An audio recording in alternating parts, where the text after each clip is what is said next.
এই মক্তবগুলো, কোরআনের প্রতিষ্ঠানগুলো মুসলমানদের বুনিয়াদী প্রতিষ্ঠান, ঈমান রক্ষার বুনিয়াদী প্রতিষ্ঠান, হেদায়েতের বুনিয়াদী প্রতিষ্ঠান, উম্মতে মুসলিমার আবেগ এবং চেতনাকে জাগ্রত করবার প্রতিষ্ঠান। এটা চলছে, চলবে।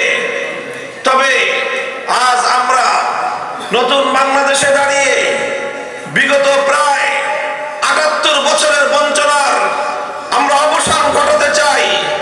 ৭৮ বছর পর্যন্ত এ জাতির সঙ্গে যে গাদ্দারি আর বিশ্বাসঘাতকতার কলঙ্কজনক ইতিহাস রচিত হয়েছে, এবার সেই ইতিহাসের যৌবনিকাপাত ঘটাতে চাই।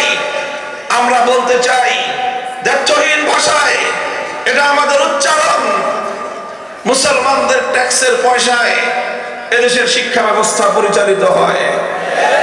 ৯০% মুসলমান মাথার ঘাম পায়ে ফেলে নিজস্ব আয় ইনকাম থেকে সরকারি রাজস্ব খাতে যে ট্যাক্স প্রদান করে থাকে, সেখান থেকেই দেশের শিক্ষা ব্যবস্থা পরিচালিত হয়।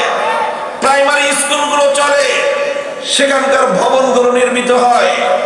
প্রাইমারি স্কুলের শিক্ষক শিক্ষিকাদের ভাতা এখান থেকে প্রদান করা হয়। শিক্ষার্থীদের বই পুস্তক এই অর্থ দিয়েই ছাপানো হয়। আর এই প্রাইমারি সরকারি স্কুলগুলোতে আমাদের সন্তানরাই পড়াশোনা করে।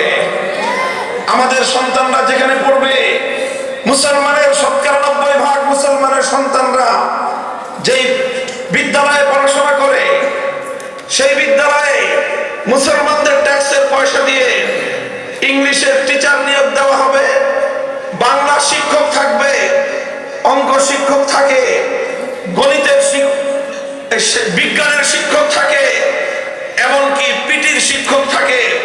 সর্বশেষ শুনতেছি নৃত্যের জন্য, নাচ গানের জন্য শিক্ষক নিয়োগ দেওয়া হচ্ছে। আমরা এই শাহজালাল বাংলাদেশে স্পষ্ট ভাষায় দাবি উচ্চারণ করতে চাই, জাতীয় শিক্ষা ব্যবস্থার সরকারি প্রাইমারি স্কুলগুলোতে প্রতিটি স্কুলে একজন বিশুদ্ধ কোরআনের তেলাওয়াত শিক্ষা প্রদান করবার জন্য নুরানির সনদপ্রাপ্ত, কোরআনে পাকের বিশুদ্ধ তেলাওয়াতের সনদপ্রাপ্ত একজন করে শিক্ষক নিয়োগ দিতে হবে। ১০০% মুসলমানের সন্তান আল্লাহর কোরআন শিখবে। মুসলমানের সন্তানদেরকে যদি আল্লাহর কোরআনের শিক্ষার এই আলো ছড়িয়ে দেওয়া যায়, এই জাতি থেকে নাস্তিক্যবাদের সমস্ত ভূত বিতাড়িত হয়ে যাবে ইনশাআল্লাহ। মুহতারাম হাজিরিন, ইয়াতলু আলাইহিম আয়াতিহি, তিলাওয়াতে কিতাবুল্লাহ, এটা হলো নবী আকরাম সাল্লাল্লাহু আলাইহি ওয়াসাল্লামের সর্বপ্রথম বুনিয়াদী কর্মসূচি। আজও এই কর্মসূচি অব্যাহত আছে, তবে অনেক দুর্বল ব্যবস্থাপনায় এটাকে আরো সবল, আরো শক্তিশালী এবং উম্মতের প্রতিটি সদস্যের কানে কানে কোরআনের তেলাওয়াতের আওয়াজ পৌঁছে দিতে হবে। আল্লাহর পয়গম্বরের ২ নম্বর কর্মসূচি হলো ওয়াইউআল্লিমুহুমুল কিতাব, তালিমে কিতাবুল্লাহ। তালিমে কিতাবুল্লাহ, তালিমে কিতাবুল্লাহর অর্থ হলো কোরআনে পাকের প্রতিটি শব্দের, প্রতিটি আয়াতের মর্ম, তার ব্যাখ্যা উম্মতের কাছে পৌঁছে দেয়া, উম্মতকে শিক্ষা দেয়া। এটা হলো রাসূল সাল্লাল্লাহু আলাইহি ওয়াসাল্লামের দ্বিতীয় বুনিয়াদী কর্মসূচি। আল্লাহ রাসূল সাল্লাল্লাহু আলাইহি ওয়াসাল্লাম উম্মতকে কোরআন শিক্ষা দিয়েছেন, কোরআনে পাকের মর্ম বুঝিয়েছেন, কোরআনে পাকের তাফসীর বুঝিয়েছেন। নবী আকরাম সাল্লাল্লাহু আলাইহি ওয়াসাল্লাম কোরআনে পাকের এক একটা আয়াতের মর্ম বুঝাতে গিয়ে আল্লাহ নবীর দীর্ঘ দীর্ঘ হাদিস তিনি ইরশাদ করেছেন। সেই হাদিসগুলো সমস্ত হাদিসের কিতাবের পাতায় পাতায় সংরক্ষিত আছে।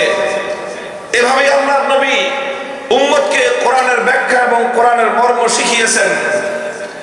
কোরআনের মর্ম বোঝা, কোরআনের ব্যাখ্যা বোঝা, কোরআনে পাকের মধ্যে আল্লাহ পাক রব্বুল আলামিন কি বলেছেন তার বান্দাদেরকে লক্ষ্য করে সৃষ্টিকর্তার পক্ষ থেকে মানব জাতির প্রতি প্রেরিত এই বার্তা উপলব্ধি করা সমস্ত মানুষের জিম্মাদারি।